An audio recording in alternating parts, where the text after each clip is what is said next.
तुरंत साधु नहीं बन जाता है। दीक्षा लेने से सिर्फ उनकी द्रव्य दीक्षा हो जाती है कि द्रव्य से वो घर संसार छोड़ देते हैं और संयम का मार्ग स्वीकार कर लेते हैं। पर अंतर से उनका छूटना चाहिए। अंतर से अगर घर नहीं छूटा है तो वो अणगार नहीं कहलाते हैं, सिर्फ द्रव्य साधु कहलाते हैं। तो इसके लिए हमारे उत्तराध्ययन सूत्र में भगवान महावीर ने कहा है, 25वां जो अध्ययन है जय घोष विजय घोष का, उसमें श्रमण भगवान आदि की परिभाषा दी है। श्रमण कौन होता है, ब्राह्मण कौन होता है, मुनि कौन होता है और तपस्वी कौन होता है, इसकी परिभाषा वहां पर दी है। उन्होंने कहा है कि सिर्फ कपड़े बदलने से कोई साधु नहीं बन जाता है। न विमुंडियेन समणो न ओंकारेण बंभणो न मुनिरन्न वासेनम कुसचिरेण तावसो। न विमुंडियेन समणो, मुंडित होने से कोई श्रमण नहीं बन जाता है। सिर्फ केशों का मुंडन कर लिया है, कपड़े बदल लिए हैं, उससे कोई श्रमण नहीं बनता है। न ओंकारेण बंभणो, सिर्फ ओंकार का बहुत ज्यादा जाप करने लगे, सवेरे हुआ कि तुरंत ओंकार करते हैं, जोर जोर से ओंकार करते हैं, तो सिर्फ ओंकार करने से कोई ब्राह्मण नहीं बन जाता है। न मुनिरन्न वासेनम, और कोई अगर अरण्य में जाकर वास करता है, वहीं पर रहकर साधना करने का जो नाटक करता है या जो प्रवृत्ति करता है, तो वो अरण्य में जाकर कोई साधना करता है तो तुरंत वो मुनि नहीं बन जाता है। सिर्फ अरण्य में जाकर बैठने से मुनि नहीं बनता है। और कुश चिरेण तावसो, कोई जो कुश का या कषाय वस्त्र का मतलब भव्य वस्त्र आदि का धारण कर लेता है, तो उसके उससे वो तपस्वी नहीं बन जाता है। मतलब कहने का आशय है कि बाह्य वेश कौन सा भी रहा, तो बाह्य वेश से अंतर की दशा बदलती नहीं है। अंतर की दशा बदलने के लिए अंतर के भावों को बदलना जरूरी होता है। आंतरिक भाव आपके कैसे है उसको महत्व दिया जाता है, सिर्फ बाह्य परिवेश से कुछ भी नहीं होता है। कोई मुंडन करने से मुनि नहीं, श्रमण नहीं हो जाता है, इस प्रकार होता है। तो फिर कौन होता है श्रमण ब्राह्मण? तो उसके लिए आगे कहा है, समयाय समणो होई बंभचरेण बंभणो नानेन यमुनि होई तवेण होई तावसो। समयाय समणो होई, समयाय यानी कि समता भाव से जो रहता है, समय को जो पहचानता है। समय यानी क्या होता है? समय यानी एकदम काल का सूक्ष्म अंश जिसको कहते हैं, जिसका हम दो विभाग नहीं कर सकते हैं। हमारा हम क्षण जो कहते हैं, क्षण मिनट घंटे आदि हम काल की ऐसी परिगणना करते हैं। पर जैन सिद्धांतों में समय के लिए इतना सूक्ष्म अंश बताया है कि जिसके दो विभाग नहीं किए जाते हैं। एक क्षण का भी 1000वां हिस्सा जो होता है, मतलब इतना सूक्ष्म काल जो होता है, उसको समय कहते हैं। और उस समय को पहचानने वाले, उस समय में जीने वाले जो होते हैं, उस समय में रहने वाले जो होते हैं, उनको श्रमण कहा जाता है। समय में टिकने वाले जो होते हैं, और जो समय में टिकता है वो कभी राग द्वेष कर ही नहीं सकता, क्योंकि समय इतना सूक्ष्म है, उसमें जीने के लिए सिर्फ वर्तमान क्षण में टिकना पड़ता है। और जो वर्तमान क्षण में टिका हुआ है वो कभी राग द्वेष कर ही नहीं सकता। वर्तमान समय का राग द्वेष होता ही नहीं है। राग द्वेष हम कैसे करते हैं? या तो पहले की कुछ बातें हमें मालूम होती है, पहले से हमारा कुछ संपर्क उनसे आया हुआ होता है, या भविष्य की हमारी कुछ कल्पनाएं होती है, तो उसमें कुछ अगर गड़बड़ी होती है तो उसमें हम राग द्वेष करते हैं। वर्तमान समय में हम राग द्वेष नहीं कर पाते। आप लोग भी ध्यान में देखो, ध्यान करने बैठो, वर्तमान समय में अगर आप एकदम निश्चिंत हो गए हैं, मतलब निर्विचार अवस्था अगर आपकी आ गई है, और निर्विचार अवस्था में सिर्फ वर्तमान क्षण में टिक रहे हो, वर्तमान क्षण में जी रहे हो, तो उस समय आपको किसी बात की याद नहीं आती है। न कोई परिवार याद आता है, न शरीर की याद आती है, न बाकी किसी बातों की याद आती है। उस समय सिर्फ हम होते हैं, हमारे साथ होते हैं, तो उसमें न राग होता है न द्वेष होता है। ऐसे समभाव की अवस्था आती है। ऐसी समभाव की अवस्था जिसकी होती है उसको श्रमण कहा जाता है। समभाव में टिकने वाले जो होते हैं उनको श्रमण कहा जाता है। समयाय समण हुई, समन समभाव में जो टिकता है, वर्तमान क्षण में जो टिकता है, उसको श्रमण कहते हैं। फिर कहा कि ब्रह्मचर्य न बंभनो, जो ब्रह्मचर्य का पालन करता है। ब्रह्मचर्य का मतलब क्या? ब्रह्म यानी आत्मा, आत्मा में ही जो निवास करता है, आत्मा में ही जो स्वयं में ही लीन रहता है, आत्मा में चरण करता है, ब्रह्म में चरण करता है, उसको ब्रह्मचर्य कहा जाता है। और जो आत्मा के साथ रहता है, अपने आत्मा के आनंद में डुबकियां लगाता है, उसको अन्य बातों का याद नहीं आता है, अन्य बातें उसको स्मृति में नहीं आती है, और वही सच्चा ब्रह्मचारी कहलाता है, वही सच्चा ब्राह्मण कहलाता है। ब्राह्मण की परिभाषा क्या होती है? जो ब्रह्म में चरण करने वाला हो, उसको ब्राह्मण कहा गया है। तो ब्रह्मचर्य ब्रह्मणो, यानी ब्रह्म ब्रह्म में स्थिर रहने वाला, ब्रह्म में चरण करने वाला जो होता है, उसको ब्राह्मण कहा जाता है। नाने नय मुनि हुई, ज्ञान प्राप्त करने के बाद, ज्ञान मतलब क्या है? बोध प्राप्त करना है। बाह्य इंद्रियों के द्वारा जो जो भी चीजें दिखती है, उसका बोध प्राप्त करना है और सम्यक ज्ञान प्राप्त करना है। सत्य ज्ञान की प्राप्ति जिसको हो जाती है, जो आगम वगैरह पढ़ता है, शास्त्रों का अभ्यास करता है, जो ज्ञान की प्राप्ति करता है, और ज्ञान की प्राप्ति करने के बाद सृष्टि के बारे में चिंतन मनन करता है। मैं कौन हूँ, ये सारा क्या है, मेरा जीवन क्या है, मेरा शरीर यानी क्या है, परिवार यानी क्या है, ये समाज यानी क्या है, देश यानी क्या है, ये समाज सृष्टि यानी क्या है। इन बातों में जो चिंतन करता रहता है और उस चिंतन में सत्य तक वो पहुंच जाता है, तो जो ऐसे सत्य तक पहुंचने की चिंतन करता है, उसको मुनि कहते हैं। मतलब मनन करते हैं, ज्ञान का चिंतन मनन करते हैं, मनन करने वाले मुनि कहलाते हैं। और तवे न हुई तावसु, जो तपश्चर्या में लीन रहते हैं। तपश्चर्या भी दो प्रकार की होती है, एक होती है बाल तपस्या और एक होती है पंडित तपस्या। बाल तपस्या यानी क्या? कि जो अज्ञान अवस्था में की जाने वाली तपश्चर्या है। अज्ञान अवस्था में की जाने वाली तपश्चर्या से कोई तपस्वी नहीं बनता है। अज्ञान अवस्था में मतलब क्या? कि सब अब चातुर्मास का माहौल है, सब लोग तपश्चर्या कर रहे हैं तो हम भी करें, सब अठाई कर रहे हैं तो हम भी अठाई कर ले। और उसमें अठाई क्या है, कैसे है, वो कुछ भी पता नहीं। अठाई में क्या करना चाहिए, किस लिए करना है, वो नहीं पता है। सब कर रहे हैं इसलिए हम भी कर रहे हैं। सबका कौतुक हो रहा है तो हमारा भी हो रहा है, सबकी भावा गा रहे तो हम भी भावा गवाएंगे। इस प्रकार से भावना उनकी सिर्फ पर में है, सबकी देखा देखी करना है, और सिर्फ भूखा रहना, इतनी ही तपस्या है। पर भूखा किस लिए रहना है, भूखा रहने के बाद क्या करना है, आंतरिक साधना कैसे करनी है, वो बातें नहीं मालूम है। सिर्फ बाह्य तपस्या जो करते हैं वो बाल तपस्वी कहलाते हैं। और जिनके सही में कर्म निर्जरा के लिए जो तपस्या करते हैं, फिर वो 12 प्रकार की तपस्या में से कोई भी तपस्या हो, आंतरिक तपस्या हो या बाह्य तपस्या हो, पर कर्म निर्जरा हेतु से जो तपस्या की जाती है, वही तपस्वी कहलाता है। जो ऐसे तपस्या करते हैं कि जिनके कारण से उनकी कर्मों की निर्जरा हो रही है, तो उनको तपस्वी कहा जाता है। तो ये सारी बातें, श्रमण उसको कहते हैं, ब्राह्मण इसको कहते हैं, और मुनि और तपस्वी इनको कहते हैं। ऐसी परिभाषाएं हमारे उत्तराध्ययन सूत्र में दी गई है। पर ये इन बातों को तो ये आजीवक मत वाले हैं या अज्ञानवादी मत वाले हैं, ये लोग इन बातों को मानते नहीं है। इनको इससे कोई लेना देना नहीं है।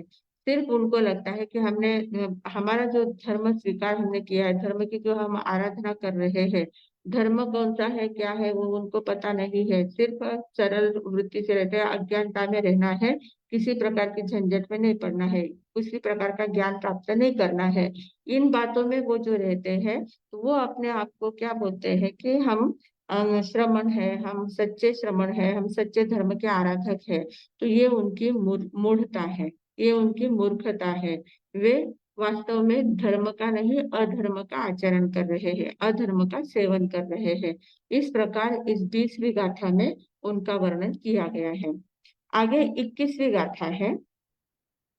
21वीं गाथा में बताया है कि वे अपने मार्ग को कैसा सरल मार्ग बताते हैं, कि हम कैसे सच्चे मोक्षार्थी हम किस प्रकार से हैं। एवमेगे वियक्काहिं नो अन्नम पज्जुवासिया अपनो यवियक्काहिं अयमंजुहिं दुम्मयी। दुम्मयी यानी दुर्मति, दुर्मति यानी दुर्बुद्धि वाले, जिनकी बुद्धि सरल नहीं है। जो सरल बुद्धि वाले नहीं है, पर वे क्या मतलब विपरीत बुद्धि वाले जो लोग हैं, वे क्या करते हैं, इस प्रकार जो कोई विपरीत बुद्धि वाले लोग हैं, वो नो अन्नम पज्जुवासई, उनका कहना है कि हमारी जो मान्यता है वही सत्य है।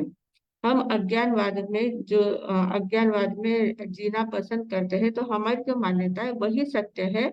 हम अन्य मत वाले जो लोग हैं, जो ज्ञानवादी है, क्रियावादी है या अक्रियावादी है, जो भी लोग हैं, उनकी हम न बज्जुआ सही उनकी सेवा शुश्रूषा नहीं करेंगे, उनके साथ संपर्क नहीं रखेंगे, उनका समर्थन नहीं करेंगे, उनकी उपासना नहीं करेंगे। हम अपने आप को ही सर्वश्रेष्ठ मानते हैं। और वे कुतर्क देते हैं, वियक्काहीन यानी वितर्क देते हैं। वितर्क के कारण से वे अपनी अज्ञानता को कैसे प्रदर्शित करते हैं? अपनोय वियक्काहीन अयम मंजूहिम दुम्मयी। अपनोय मतलब अपने आप को ही वे वितर्क के जाल में अटकाते हैं, अलग अलग प्रकार के मिथ्या कुतर्क वे देते हैं, और उसके स्वयं के मार्ग को ही वे सरल मार्ग है ऐसा बताते हैं। अयम मंजूहिम यानी अयम यानी यह, मंजूहिम यानी सीधा सरल मार्ग है, इस प्रकार के मानते हैं। अब ये जो अज्ञानवादी लोग हैं, उनके 67 भेद हैं, 67 अज्ञानवादियों के भेद हैं। तो उनकी मान्यता कैसे, वे वितर्क किस प्रकार करते हैं, उनका क्या मानना होता है, अज्ञान मतलब ये क्या मानते हैं? तो उनका कहना होता है कि कौन जानता है कि जीव सत्य है, जीव सत्य है, ऐसा कौन जानता है? और इसका प्रमाण भी तो कोई है नहीं, कोई ऐसा बता नहीं सकता कि सही में जीव है, जीव तत्व है, और उसको हम प्रमाणित कर सकते हैं। उसके लिए कोई प्रमाण नहीं है, प्रमाण खुद कोई बातें नहीं है। जीव को सत्य है ऐसा कौन जानता है? और अगर समझो मान भी लिया जीव सत्य है, तो जानने से प्रयोजन क्या? ठीक है, सत्य है तो है, नहीं है तो नहीं है, उससे क्या फायदा? मतलब ज्ञान प्राप्त करना है तो उस ज्ञान से फायदा क्या है, ऐसी उनकी मान्यता है। तो क्या कहते वो, कौन जानता है कि जीव सत्य है? अगर है भी सत्य, तो उसे जानने से क्या प्रयोजन है? कोई फायदा नहीं है, जानने से कोई मतलब ही नहीं है। इस प्रकार उनका एक मत होता है कि कौन जानता है कि जीव सत्य है। ऐसे ही दूसरे मत वाले जो होते हैं, उसमें जो भेद उनके जो बताए गए हैं, 67 भेद बताए गए हैं। दूसरे भेद वाले हैं, उनका कहना है कि कौन जानता है कि जीव असत है। जीव असत्य है ऐसा भी कौन जानता है? असत्य कैसे स्वीकार करेंगे, असत्य को कैसे साबित करेंगे, उसका भी कोई प्रमाण नहीं है। और समझो असत्य को स्वीकार भी कर लिया, तो उससे प्रयोजन क्या है, उससे फायदा क्या होने वाला है, क्या सिद्ध होने वाला है? कोई भी नहीं, ततः किम, कुछ भी नहीं है, उसके बाद कुछ भी नहीं है। समझो जीव सत्य है या असत्य है या नहीं है, कुछ भी है, तो उसका कहने फायदा क्या है, जीव को अपना फायदा क्या है, अपने जीवन में उसका फायदा क्या है? इस प्रकार की उनकी मान्यता है। इस प्रकार जो 7 बातें आती है, हम सप्तभंगी जो कहते हैं ना, सप्तभंगी में 7 बातें आती है। सत है, स्याद अस्ति, स्याद नास्ति, स्याद अस्ति नास्ति, स्याद अवक्तव्य, स्याद अस्ति अवक्तव्य, स्याद नास्ति अवक्तव्य, और स्याद अस्ति नास्ति अवक्तव्य। ऐसी 7 बातें आती है। सप्तभंगी का विषय यहाँ पर है, क्योंकि ये दर्शन शास्त्र का विषय इसमें चलता है। तो दर्शन शास्त्र में उनके हर एक मान्यता वाले जो लोग होते हैं, वे कैसे कैसे दर्शनों का उपयोग करते हैं, कैसे कैसे अपनी दर्शन की बातें रखते हैं, उसका यहाँ पर ये बताया गया है। तो सत, असत, सदसत, अवक्तव्य, सद अवक्तव्य, असत अवक्तव्य और सदसत अवक्तव्य, इस प्रकार 7 बातें हैं। तो सत यानी है, सत का अर्थ क्या है? असत यानी नहीं है। सदसत यानी है भी और नहीं भी। सत यानी है और नहीं, असत यानी नहीं, तो सदसत यानी है और नहीं। फिर अवक्तव्य यानी कह नहीं सकते, है या नहीं कह नहीं सकते। फिर सद अवक्तव्य यानी है पर उसको कह नहीं सकते। जीव है या नहीं, पहले तो जीव है, ये सत हो गया। जीव नहीं है, ये असत हो गया। फिर सदसत, जीव है या नहीं है, पता नहीं, है भी और नहीं भी, सद असत, है भी और नहीं भी।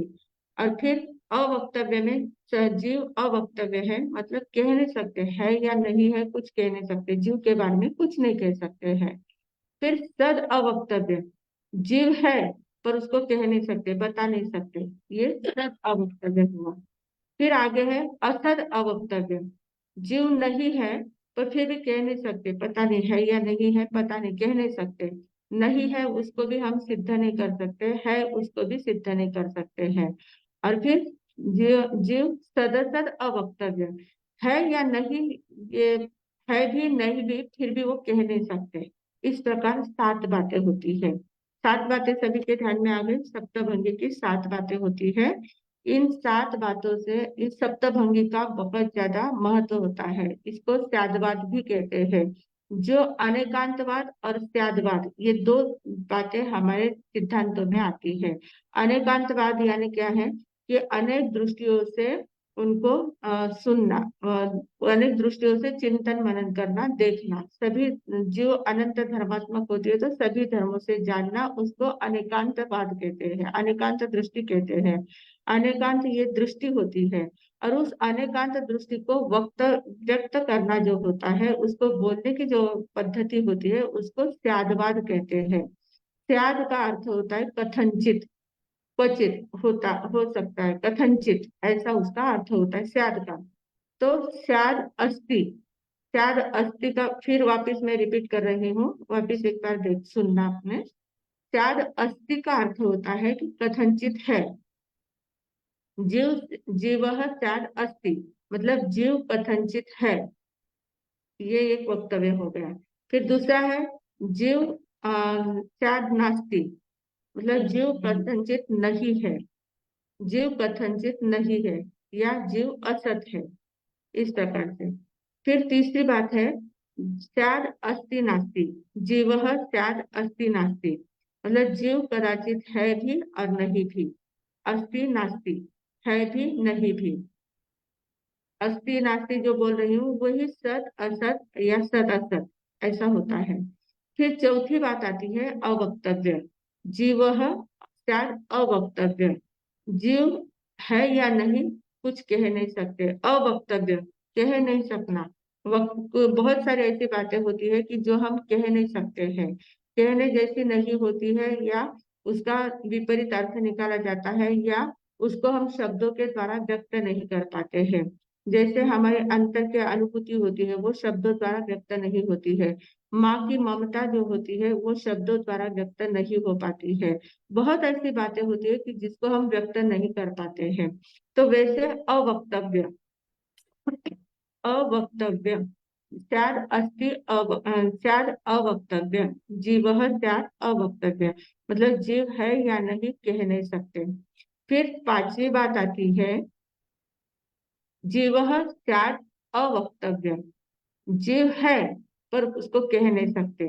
जीव है ऐसा हम मानते हैं, पर उसको बता नहीं सकते हैं, कह नहीं सकते कैसा है क्या है, उसका स्वरूप नहीं बता सकते हैं।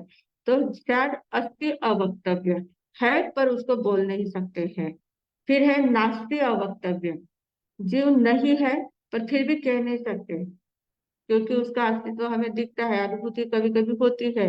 तो है नहीं, हम मानते नहीं है। बहुत सारे लोग जीव को नहीं मानते हैं ना, जो चारवाक वगैरह दर्शन वाले जो लोग है वो नहीं मानते हैं। तो जीव नहीं है पर फिर भी हम कह नहीं सकते। नास्ति अवक्तव्य, नहीं है पर कह नहीं सकते। ये छठा भेद हुआ। और सातवां भेद है चार अस्ति नास्ति अवक्तव्य, है भी नहीं भी है फिर भी कह नहीं सकते हैं। जीव का अस्तित्व है भी, उसको अनुभूति में लेते हैं, नहीं भी कभी कभी अनुभूति में नहीं भी आता है, और फिर भी हम कह नहीं सकते हैं। तो इस प्रकार 7 बातें होती हैं। तो इन 7 बातों में इनके 7 भेद हो जाते हैं। जीव के बारे में 7 बातों के प्रश्न उनके मन में उपस्थित होते हैं अज्ञानवादियों के। और वे अज्ञानवादी कहते हैं कि ठीक है, सत है या असत है, या सदसत है या अवक्तव्य है, या अस्ति अवक्तव्य है, नास्ति अवक्तव्य है, अस्ति नास्ति अवक्तव्य है, कुछ भी हो उससे हमें प्रयोजन क्या। इस प्रकार से उनकी आगे वो लगा देते हैं कि है मान लिया तो उसका प्रयोजन क्या, नहीं माना है तो उसका प्रयोजन क्या, उसका फायदा क्या है, मतलब उसका कारण क्या है, इसलिए जानना है, कोई जानने से कोई मतलब नहीं है, ऐसा उनका मानना है। तो ये 7 प्रकार हुए। ऐसे 7 प्रकारों को 9 तत्व के साथ गिनना है। जैसे जीव के बारे में देखा है, जीव सत, जीव असत, जीव सदसत, जीव अवक्तव्य, जीव अस्ति अवक्तव्य, जीव असत अवक्तव्य, और जीव सदसत अवक्तव्य। ऐसे 7 बातें देख ली है जीव के बारे में। ऐसे अजीव के बारे में भी 7 बातें हैं। अजीव तत्व जो है, अजीव है क्या, अजीव सत है क्या, अगर है तो उससे क्या प्रयोजन, अजीव असत है, अछत है तो उसका क्या प्रयोजन। तो इस प्रकार अजु के साथ भी ये सातों बातें लगा देते हैं। ऐसे जो नौ तत्व है, नौ तत्वों के साथ इन सातों बातों को लगाते जाते हैं। पुण्य है क्या, पुण्य सत है क्या, पुण्य असत है क्या, पुण्य सदसत है क्या, पुण्य अवक्तव्य है, आदि उसके सात भेद। पाप है, पाप नहीं है, पाप है नहीं, पाप अवक्तव्य, आदि सात भेद। ऐसे आश्रम, संवर, निर्जरा, बंध और मोक्ष, इन सात जो नौ तत्व है, इन नौ तत्वों के साथ इन सातों बातों को लगाते जाते हैं। सात प्रकार से नौ बातों का वे प्रकार भेद करते जाते हैं। तो ऐसे नवा साते 63 भेद हो जाते हैं, 63 भेद हो जाते हैं। ऐसे 63 भेद उनके अज्ञानवादियों के हैं। और उसके आगे उनके ऐसे 67 भेद है ना, तो चार भेद बाकी रह गए हैं। तो चार भेदों के लिए उन्होंने और एक विषय लिया है कि हमारे अंतर में भाव जो उत्पन्न होते हैं, तो वो भाव है क्या, सत है क्या भाव। तो सत है तो उसका क्या प्रयोजन क्या है। फिर भाव असत है क्या, क्योंकि भाव का अस्तित्व ऐसे दिखते नहीं है नहीं, क्या पता नहीं कैसा है। तो भावों की उत्पत्ति जो होती है वो सत है या असत है या सदसत है या अवक्तव्य है। इसके चार ही भेद लिए हैं। भावों के बारे में सिर्फ चार भेद लेते हैं, सत, असत, सदसत और अवक्तव्य, ऐसे चार भेद भावों के लेते हैं। तो वे 63 भेद और ये चार मिलकर कुल 67 भेद उनके होते हैं। ऐसे भेद उनके होते हैं, ऐसी मान्यताएं उनकी होती रहती है। तो ऐसे जो अज्ञानवादियों के 67 भेद कहे हैं, वे इस प्रकार के 67 भेद बताए गए हैं। फिर आगे 22वीं गाथा और 23वीं गाथा हम जल्दी जल्दी ले लेते हैं, समय हमारा हो चुका है, पर फिर भी इन दोनों गाथाओं को पूरा कर लेते हैं ताकि अज्ञानवाद हमारा कंप्लीट हो जाएगा। फिर हम कल अवसर आने पर देखेंगे क्रियावादी क्या होते हैं, क्रियावादी की क्या मान्यता है और उनके भेद कैसे होते हैं, वो कल अवसर आने पर देखेंगे। 22वीं गाथा जो है उसमें क्या कहा है, एवं तक का ये साहिता साहिता धम्मा धम्मे अकोविया दुखम ते नाये तुटंती सौनि पंजरम जहां। इस प्रकार उनकी जो मान्यता है भाव का, ऐसे क्या कि हमारे मन में जो भाव उत्पन्न होते हैं, शुभ भाव हो या अशुभ भाव हो, जैसे भी भावनाओं की उत्पत्ति जो मन में होती है, तो भावनाओं की उत्पत्ति सही में होती है क्या, सच में होती है क्या, सत है क्या वो या असत है क्या वो। तो है सत है तो क्या, असत है तो क्या, सदसत है यानी है भी नहीं भी तो उसका क्या। और अवक्तव्य कह नहीं सकते, भाव की उत्पत्ति होती है या नहीं होती है वो कह नहीं सकते। इस प्रकार भावों की चार बातें वो लेते हैं, मतलब नौ तत्व और भाव, ऐसे 10 बातों का विश्लेषण वो करते जाते हैं। तो उसमें उनके 67 भेद हो जाते हैं।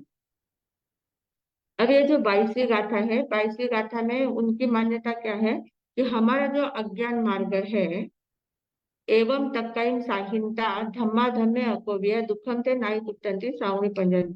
हमारे जो अज्ञान मार्ग जो है वही मार्ग कल्याणकारी है, वही श्रेष्ठ है, निर्दोष है, ऐसा जो मानते हैं वे लोग धम्मा धम्मे अकोविया, धर्म और अधर्म को मानते नहीं, धर्म और धर्म को जानते ही नहीं है। भले वो सिर्फ कहते हैं कि हमारा जो अज्ञान का मार्ग है वो सर्वश्रेष्ठ मार्ग है, सीधा सरल मार्ग है, डायरेक्ट मोक्ष में ले जाने वाला मार्ग है, निर्दोष मार्ग है, इस प्रकार की उनकी जो कहने की भावना, जो कहने की पद्धति है, तो उसके लिए कहते हैं एवं तक्काइन साहिंता। इस प्रकार के जो तर्क देते हैं, अलग अलग प्रकार के जो तर्क देते हैं, और उससे क्या सिद्ध होता है, धम्मा धम्मे अकोविया, अकोविया यानी वे अज्ञानवादी है, कोविद मतलब ज्ञान, ज्ञान नहीं है, अकोविया यानी वो अज्ञानवादी है, अकोविद है। धर्म और अधर्म में ही वो जानते नहीं है, धर्म क्या है अधर्म क्या है इस बातों का ही उनको ज्ञान नहीं है। दुखम ते नाई तुटंती, और उस कारण से दुख से वे मुक्त नहीं हो सकते हैं। दुख, जो दुख परंपरा चल रही है, संसार की जो जन्म मरण की परंपरा चल रही है, उस परंपरा से वे अलग नहीं हो सकते हैं। उस दुख से, उन दुख के जो कारण कर्म और बंध है, उन कर्म बंधों से वे मुक्त नहीं हो सकते हैं। कर्म बंधों से मुक्त नहीं होते, कर्म का बंधन उनका सतत चालू ही रहता है। और जैसे जैसे सौणी पंजरम जहां, सौणी यानी पक्षी, पक्षी जो होता है वो पक्षी पंजरे में यानी पिंजरे में बंधा हुआ जो पक्षी होता है, वो जिस प्रकार उस पिंजरे को तोड़कर बाहर नहीं निकल सकता, पिंजरे को तोड़ने की क्षमता उसमें नहीं होती है, वैसे ये जो अज्ञानी लोग हैं ये अपने अज्ञान के पिंजरे में इस प्रकार से अटक जाते हैं कि उससे वो बाहर नहीं निकल पाते हैं, उसको तोड़कर वो बाहर नहीं आ पाते हैं। तो इस प्रकार यहाँ पर इस गाथा में कहा है कि वे अपने अज्ञान के कारण से, मतलब अकोविद है, वो अज्ञान है, धर्म और अधर्म क्या है वो नहीं जान पाते हैं, इस कारण से कर्म बंध भी क्या है, कर्म बंध कैसे होता है, इन बातों को भी नहीं जानते, इसलिए वो तोड़ नहीं पाते हैं। फिर आगे 23वीं जो गाथा है उसमें सभी मतों के बारे में कहा है कि सभी जो मत वाले लोग हैं उनकी क्या क्या मान्यता, कैसे कैसे उनकी भावना होती है। स्वयं स्वयं पसंसंता गरहंता परम वयम जेऊ तत्थ विसंति संसारंते विभूतिया। 23वीं गाथा में कहा है कि स्वयं स्वयं पसंद संता, मतलब ये जितने भी मत वाले लोग होते हैं, अलग अलग मतधारी जो लोग होते हैं, वे क्या करते हैं, स्वयं स्वयं पसंद संता, अपने अपने मतों की प्रशंसा करते हैं। स्वयं स्वयं प्रशंसनता, मतलब अपने अपने जो मत है, उनके उनके जो सिद्धांत होते हैं, क्रियावादी क्रियावादी का करेंगे, अज्ञानवादी अज्ञानवादी का करेंगे, नियतिवादी नियतिवादी का करेंगे। सभी दर्शन वाले जो जो भी लोग हैं वे सभी अपने अपने मतों की प्रशंसा करते रहते हैं। और गरहंता परम वयम, और दूसरों के परम यानी दूसरों की गरहंता यानी निंदा करते हैं, दूसरों की निंदा करते हैं और स्वयं के मत की स्थापना करते हैं, दूसरों का खंडन करते हैं, विरोध करते हैं, निंदा करते हैं, और स्वयं के सिद्धांत कैसे बराबर है, कैसे सत्य है, कैसे सटीक है, इस प्रकार की स्वयं की मान्यता वो स्थापित करने का प्रयास करते हैं। जेऊ तत्थ विसंति संसारंते दिवसिया। और वो कैसे होते हैं, जेऊ तत्थ विसंति, मतलब वे अपने अपने मतों की स्थापना करते हैं और अन्यों की जो निंदा करते हैं, उस कारण से संसारंते विभूतिया, संसार से वे मुक्त नहीं हो पाते हैं, क्योंकि वे राग द्वेष में ही पड़े हैं, अपने प्रति राग है, दूसरों के प्रति द्वेष है, अपनी मान्यता के प्रति राग है, दूसरों की मान्यता के प्रति द्वेष है, तो इस प्रकार वे संसार से मुक्त नहीं हो पाते हैं। तो यहाँ शास्त्रकार कहते हैं कि फिर हमें कैसे उनके साथ बर्ताव करना चाहिए, हम भी तो अपने मतों की स्थापना करते हैं, उनकी मतों की निंदा करते हैं, तो फिर कैसे करना चाहिए, कैसे हम भी मुक्त कैसे हो सकते हैं। तो कहते हैं कि किसी की भी निंदा करना पाप है, निंदा मत करो, उनकी जो मान्यता है उनकी दृष्टि से उनकी मान्यता सही है, एक दृष्टि से उनकी बात सही होती है, पर उनकी निंदा नहीं करना है, उनको सत्य बात से परिचित कराना है, उनको सत्य बात क्या है, भगवान ने क्या कहा है, अनेकांत दृष्टि कैसी क्या क्या कहती है, उनको भी ये बताना है कि आप सिर्फ स्वयं की प्रशंसा करो वो बात ठीक है, पर दूसरों की निंदा मत करो, और दूसरों की बात उनकी दृष्टि से सही है, तुम्हारी बात तुम्हारी दृष्टि से सही है, इस प्रकार उनको एक नई दृष्टि देने का प्रयास करना चाहिए। और वो नई दृष्टि देने के लिए पहले हमें वो नई दृष्टि प्राप्त होनी चाहिए ना, हमें प्राप्त होगी तब हम दूसरों को नई दृष्टि दे सकते हैं।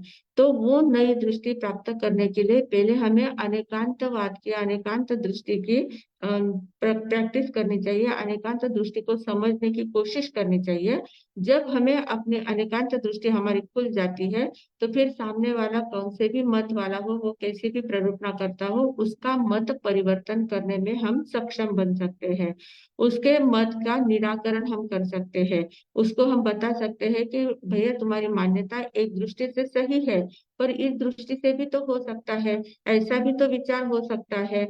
सिर्फ अज्ञान से, अज्ञान में ठीक है आनंद आपको आता है, अज्ञानवाद आप में अच्छा लगता है, पर ज्ञान के बिना तो अज्ञान भी आप प्रकट नहीं कर पाते हैं, ज्ञान की भी आवश्यकता है, क्रिया की भी आवश्यकता है, सिर्फ अज्ञान अज्ञान करके मोक्ष नहीं मिलेगा, अज्ञान के उसके लिए ज्ञान चाहिए, क्रिया चाहिए, कार्य करना चाहिए, और अक्रिय भी होना आना चाहिए, निष्क्रियता भी आनी चाहिए, ध्यान करना है तो निष्क्रिय अवस्था को प्राप्त करना है, तो सभी बातें जब हमारे अंदर आएगी तब हम मोक्ष को प्राप्त करेंगे। धर्म को समझना है, अधर्म क्या है, इन बातों को ध्यान में लेना है, इन सभी बातों को ध्यान में जब लेंगे तभी हम मोक्ष को प्राप्त कर सकते हैं। इस प्रकार उनको समझाने की कला हमें आनी चाहिए, क्योंकि जब हमारे पास अनेकांत दृष्टि होगी तभी तभी हम इस बात को समझा पाएंगे। अनेकांत मार्ग ही सर्वश्रेष्ठ मार्ग है, पर उस अनेकांत मार्ग को पहले समझना और फिर समझाना, ये भी एक कला होनी चाहिए। तो इन बातों को, ये जो मान्यता वाले लोग हैं, उनको हम उनकी मान्यता से परावृत्त कर सकते हैं, उनको सत्य दृष्टि का परिचय करा सकते हैं, सत्य बातों का परिचय करा सकते हैं, और उनको सन्मार्ग में ला सकते हैं। तो इस प्रकार उनको तो सन्मार्ग में लाएंगे, पर पहले हमें सन्मार्ग में आना है, हमें अनेकांत की दृष्टि का परिचय करना है। और इन बातों का परिचय करेंगे तो निश्चित रूप से हमें इस भव में भी आनंद मिलेगा, अगले भव में भी अनंत सुख मिले बिना नहीं रहेगा। इतना ही बोलकर अब मैं विराम लेती हूँ। ओम शांति।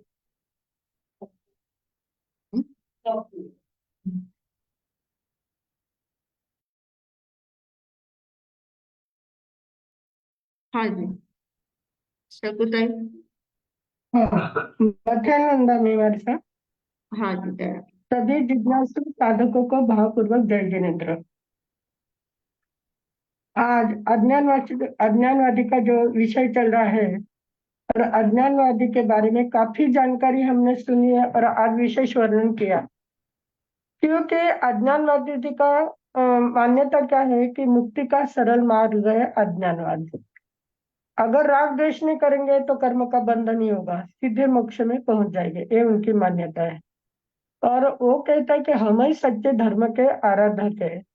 सच में वो तो अधर्म का ही आचरण करते हैं, क्योंकि ज्ञान मार्ग तो जानते ही नहीं। अभी इससे उत्तराधान सूत्र का हमारे सबने बहुत सुंदर ये बताए, जो गाथा बताई कि वेश बदलने से कोई साधु नहीं होता है, या मुंडन करने से कोई श्रमण नहीं होता है, ओमकार का जप करने से कोई ब्राह्मण नहीं होता है, और अरण्य में निवास करने से कोई मुनि नहीं होता है, और वृक्ष के छाल के यानी वलकली वत्सर वगैरह जो बोलते हैं, वो परिधान करने से कोई तपस्वी नहीं होता है। तो भगवान महावीर स्वामी ने इन चार बातों के ऐसी परिभाषा दी है कि समता भाव में जो रहता है, जो समय को जानता है, वर्तमान क्षण में जो टिकता है, भूत की स्मृति और वर्तमान का भविष्य की कल्पना से जो मुक्त होता है, उसे श्रमण कहते हैं। दूसरा बताया कि ब्रह्मचर्य का जो पालन करता है, यानी ब्रह्म में यानी आत्मा में ही जो लीन रहता है, उसे ब्राह्मण कहा जाता है। सत्य ज्ञान का जो प्राप्त करता है, उस पर सूक्ष्म चिंतन करता है, वही कौन है? मुनि है। मुनि की व्याख्या बहुत सुंदर बताई है कि सत्य ज्ञान को प्राप्त करने वाले यानी मनन करने वाले मुनि, जो सूक्ष्म चिंतन करते हैं, वो कौन है? मुनि है। और जो कर्म के निर्जरा के हेतु से जो तपस्या करते हैं, वही सच में कौन है? तपस्वी है। तपस्या के दो वेद बताए कि अज्ञान तपस्वी और ज्ञान यानी जानते हुए सकाम और अकम जो बोलते हैं हम, तो वैसे जाने पूर्वक जो समझ के तपस्या की जाती है, वही सही में कौन होता है? तपस्वी होता है। अभी ये अज्ञानवादी जो है, उनका क्या है कि उनको सत और असत से कोई ये सत और असत क्या ये समझता नहीं, इसलिए उसके लिए सप्तभंगी बताइए। फिर सप्तभंगी कैसे बताइए? त्याग अस्थि यानी जीव कथनचित है, यानी जीव है, कथनचित है, कदाचित है। त्याग नस्ति, जीव कथनचित नहीं भी है। त्याग अस्थि नस्ति यानी जीव है भी या नहीं भी है। त्याग वक्तव्य, जीव है लेकिन वो कह नहीं सकते। त्याग अव्यक्त नास्ति अव्यक्त यानी जीव नहीं है पर वो भी नहीं कह सकते। जीव है भी और नहीं भी है, वो भी त्याग अस्ति नास्ति वक्तव्य यह भी नहीं कह सकते। यानी नौ तत्वों को 7 बातों से भेद करते हैं, क्योंकि इसके लिए 63 जो भेद बताने अज्ञानवादी के, तो अज्ञानवादी की जो मान्यता है नहीं है तो उसका प्रयोजन क्या है? नहीं तो उसका प्रयोजन क्या है? क्यों जानना है? प्रयोजन नहीं तो जानना क्या है? भी जीव है या नहीं है, उससे क्या लेना देना?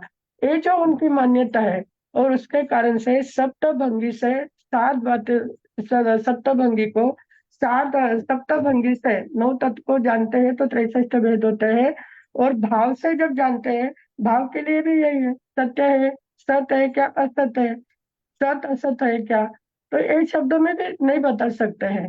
तो एक कुल मिलाकर 63 भेद होते हैं अज्ञानवादी के। हमें ध्यान इतना ही रखना है, अज्ञानवादी के 63 भेद होते हैं, और उनकी मान्यता क्या है कि मुक्ति का सरल मार्ग अज्ञान, 67 भेद होते ये हैं, उनका aim 67 है। भेद होते हैं। अभी इस अपने अरे सारे कर्मवादी जब हम देखते हैं कि ये दुर्बुद्धि लोग क्या होते हैं, दूर विकल्पों में कारण ज्ञान जानने के ज्ञान जानों की उपासना नहीं कर सकते। वे अपने ही तर्क में झूठे रहते हैं और अज्ञान का ही मार्ग चुनते हैं, तो कभी भी मोक्ष को प्राप्त नहीं कर सकते। तो इसी प्रकार ये अज्ञानवादी का बताया।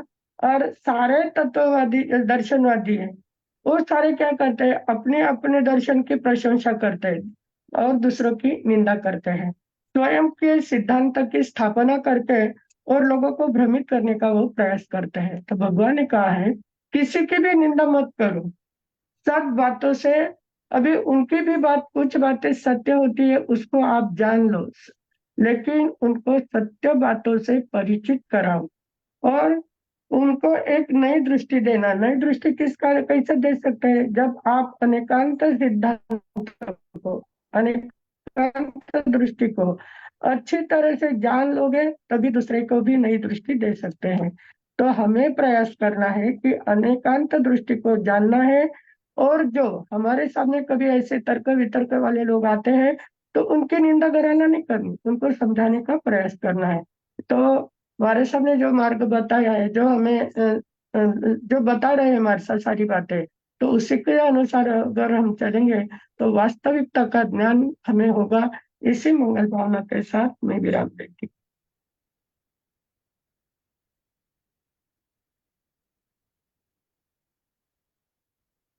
हाँ जी। अर्चना, अर्चना है हाँ, क्या? विमला जी बाफना,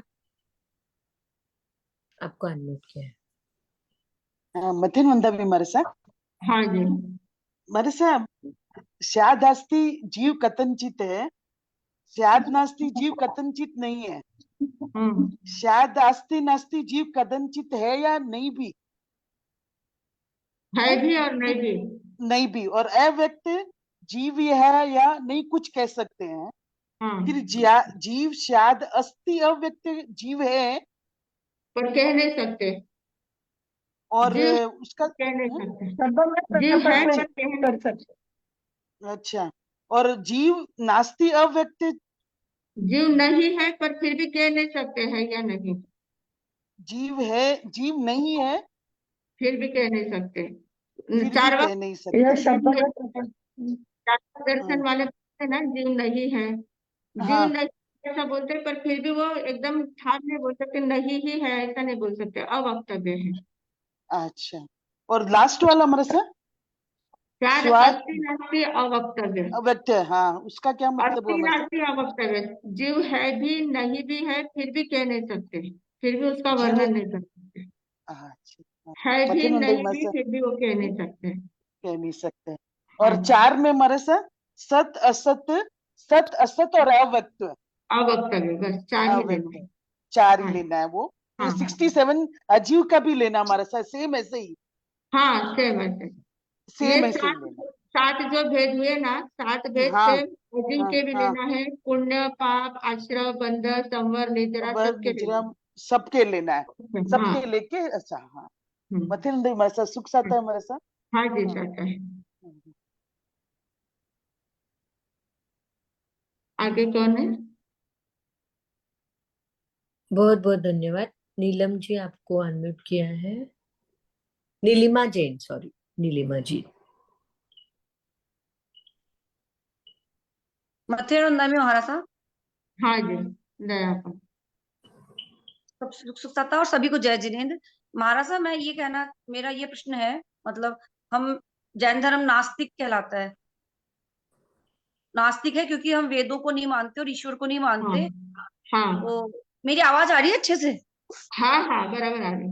तो मैं ये कहना चाह रही थी कि नास्तिक सुनने में इतना ऑड लगता है, जबकि देखा जाए तो विश्व का सबसे ज्यादा धर्म मानने वाला बारीकी से एकदम अंशतः है, मतलब एक राई से भी छोटे रूप में हम मान रहे हैं, और पहाड़ से बड़े मतलब रूप को भी हम मान रहे हैं, जीव।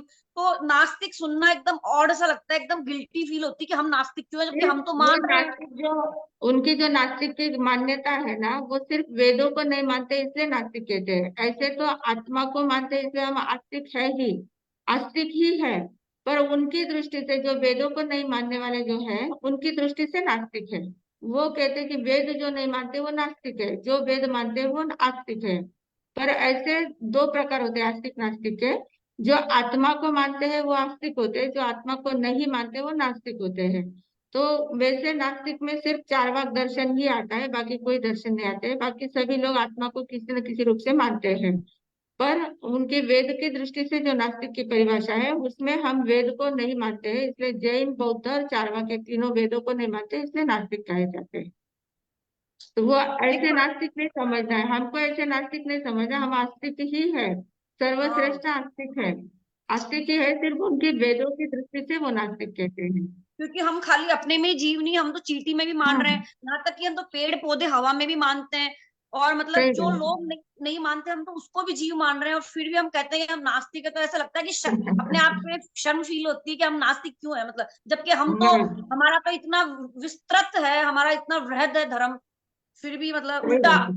अपोजिट सा लगता है उनकी कुछ। दृष्टि नहीं से, नहीं, उनकी दृष्टि से सिर्फ वास्तव में नहीं। वो दर्शनवादी, दर्शनवादी अपने अपनी जो प्रशंसा करते हैं अपने अपने तत्वों की, उसके अनुसार।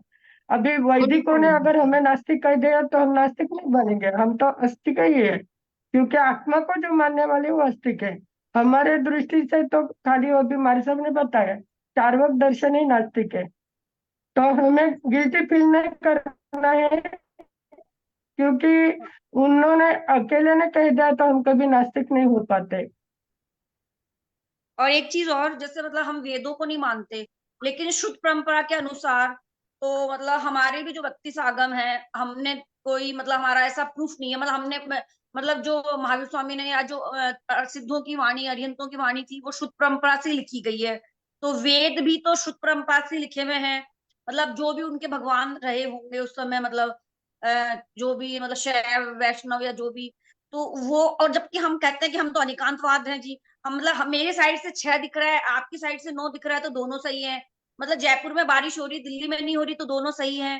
तो फिर हमें मतलब हमें हमें वेदों को भी मानना चाहिए, हमें चाहे हम उसको अपनाए नहीं, चाहे हम शैव वैष्णव ना बने, भले ही जैन हम तो रहेंगे, तो जैन ही मानेंगे, तो वेदों हम को अरिहंत नहीं मानने है। में हमें कोई दिक्कत नहीं है, पर वेद ही सर्वे सर्वा है। वेद में वो मानते हैं कि ईश्वर ही सृष्टि का करता है। वो उनकी जो मान्यता है वो हमें बराबर नहीं लगती है ना।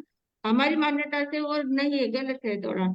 सृष्टि को हम 6 द्रव्यों को मानते हैं, वे वैसे द्रव्यों को नहीं मानते। उनका कहना है कि ईश्वर ही सब कुछ करता है, तो हम ईश्वर को सब कुछ करता नहीं मान सकते हैं। तो कुछ कुछ बातें हमारी मान्यता से विपरीत है, इसलिए हम उनको नहीं मानते हैं वेदों को। उनका कहना है कि वेद ही सब कुछ है, वेद में जो लिखा है वही सब कुछ सत्य है, बाकी सब झूठ है। तो वैसा नहीं है ना, सबका बराबर है, सबकी दृष्टि से सबका बराबर है, इसलिए हम वेदों को नहीं मानते हैं। क्योंकि है ना, हमारा से जैसे मैं एक मतलब वैष्णव और मतलब ये इस तरह का एक शिविर था श्वास क्रिया का, तो उसमें मैं हाँ, ही एक इकलौती, वहां पे 100-150 लोग थे शिविरार्थी, उसमें मैं बच्चों को लेके गई थी, तो मैं ही एक इकलौती जैन थी। तो वो मुझे बोल रहे थे कि आप लोग आग जाते हो ऐसा, मतलब आप लोग तो बहुत कट्टर होते हो। मैं कहा ऐसा तो कुछ नहीं है, मतलब हम भी सब जगह जाते हैं, हम सब कुछ मानते हैं। ऐसा मानने से मतलब हम अपना ही अपना नियम और सब करते हैं जो हमको बताया गया है, मतलब लेकिन ऐसा नहीं है कि हम दूसरी जगह बिल्कुल, हम ऐसा मतलब बहुत निकृष्ट, मतलब ऐसा नहीं है कि हम नहीं मानते हैं। तो वो लोग हाँ, बोलते नहीं, आप लोग तो बहुत हम कट्टर हो, आप दूसरों के हम मंदिरों में किसी नहीं की जाते निंदा हो। नहीं, उनको बोला हम किसी की निंदा नहीं करते हैं, हम अपनी मान्यता रखते हैं, पर किसी की निंदा नहीं करते हैं, उसको समझ के लेते हैं सामने वाले को, ऐसा तो कहना। मैंने कहा ऐसा नहीं है, जहां से भी अच्छी चीजें सीख रहे हैं। अब श्वास क्रिया सीखनी थी मुझे, बच्चों को सिखानी थी, मुझे भी सीखनी थी, तो मैं आई, और मुझे इजी था, मतलब बच्चों की छुट्टियां थी तो मैं आ गई। तो ऐसा कुछ नहीं है कि हम नहीं मानते हैं। हाँ, और बराबर है। महाराज, तो मतलब वो यूं समझते हैं कि भाई जैन धर्म थोड़े इगोइस्टिक है, हाँ, और हर एक की एटीट्यूड वाले हैं। मान्यता अलग अलग होती है ना, हर एक की मान्यता अलग अलग होती है। जी, हाँ, मथे रुंदा भी मारा तुम। बहुत बहुत हाँ जी, हाँ जी आभार। मैम। आगे कोई है? नहीं, बहुत बहुत धन्यवाद नीलिमा जी। पचकन। हाँ जी। ओम शांती शांती शांती उगवसरे नवकारशी पोर्शी देर पोर्शी प्रमाणे उपयुक्त पचकांत संते परिक्रमे नित्य गरी है ओसिरे ओसिरे ओसिरे। कल का एकासन किसका है तो हाथ जोड़ ले। ओम शांति शांति शांति उगसरे एकात्मारा एक उपरांत दिवसना तिन्या रत्न चोगेरा पचकान अनर्थना भोगेरम सहसा गारणम सब समाहियत्या गारणम ओसिरे ओसिरे ओसिरे। अरे बाप रे, 2 उपवास। शकुन जी जैन को आज दूसरा उपवास कल का। ओम शांति शांति शांति गुरुदेव की आज्ञा से, माता जी माता की आज्ञा से, शासन की शक्ति से, सबकी सद्भावना से, सद्गुरुनाथ की कृपा से उगय सूर्य छठम बट्टम पचखे दिवसना तिन्या रत्न चौबिया पचकान अनर्थना भोगिरम सहसा गारणम सव समाहिवत्या गारणम ओसिरे ओसिरे ओसिरे। 2 उपवास करने वालों को धन्यवाद, आगे चढ़ते वाले को धन्यवाद। हाँ जी। कल का आइंडिल किसका है तो हाथ जोड़ ले। ओम शांति शांति शांति उगसरांगिला एक उपरांत दिवसना तिन्या रत्न चौबिया पचकान 5 11 पचकान अनर्थना भोगिरम सहसा गारणम सव समाहिवत्या गारणम ओसिरे ओसिरे ओसिरे। मंगल पाठ। ब्यासना ब्यासना। कल का ब्यासना। अच्छा, एक उपवास भी बाकी रह गया। पहले ब्यासना। ओम शांति शांति शांति उगसरे ब्यासना दोटक उपरांत दिवसना तिन्या रत्न चौबिया पचकान अनर्थना भोगिरम सहसा गारणम सव समाहिवत्या गारणम ओसिरे ओसिरे ओसिरे। कल का एक उपवास। ओम शांति शांति शांति गुरुदेव की आज्ञा से, माता जी माता साहब की आज्ञा से, शासन की शक्ति से, सबकी सद्भावना से, सद्गुरुनाथ की कृपा से उगय सूर्य उपवासम पचखे दिवसना तिन्या रत्न चौबिया पचकान अनर्थना भोगिरम सहसा गारणम सव समाहिवत्या गारणम ओसिरे ओसिरे ओसिरे। उपवास करने वालों को धन्यवाद, तपश्चर्या करने वालों को धन्यवाद। आज अभी मंगल पाठ। तपस्वी की बहुत बहुत अनुमोदना करते हैं। हाँ, मंगल पाठ लेते हैं। मंगल पाठ। गुरुदेव की आज्ञा से चत्तारी मंगलम हरियंता मंगलम सिद्धा मंगलम साधु मंगलम केवली पन्नतो धम्मो मंगलम। चत्तारी लघुत्तमा हरियंता लघुत्तमा सिद्धा लघुत्तमा साहु लघुत्तमा केवली पन्नतो धम्मो लघुत्तमो। चत्तारी शरणम पवज्जामि हरिहंते शरणम पवज्जामि सिद्धे शरणम पवज्जामि साहु शरणम पवज्जामि केवली पन्नतम धम्मम शरणम पवज्जामि।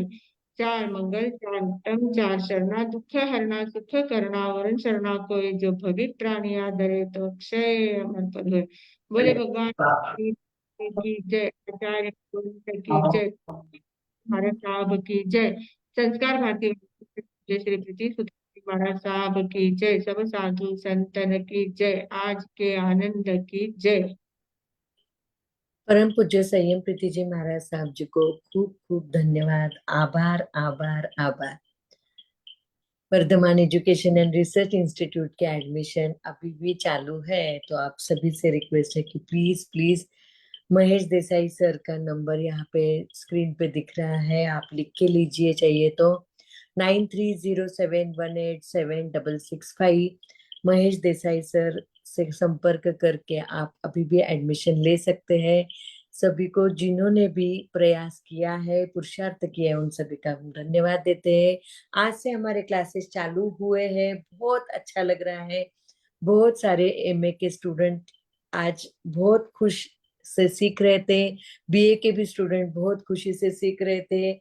हमारे सिंगापुर से जो स्टूडेंट थे वो इतने खुश है, उनको इतना अच्छा लग रहा है। सिंगापुर वालों को इतने दूर रह के भी पुरुषार्थ किया है, ऐसे हमारे स्टूडेंट का मैं बहुत बहुत धन्यवाद देना चाहती हूँ।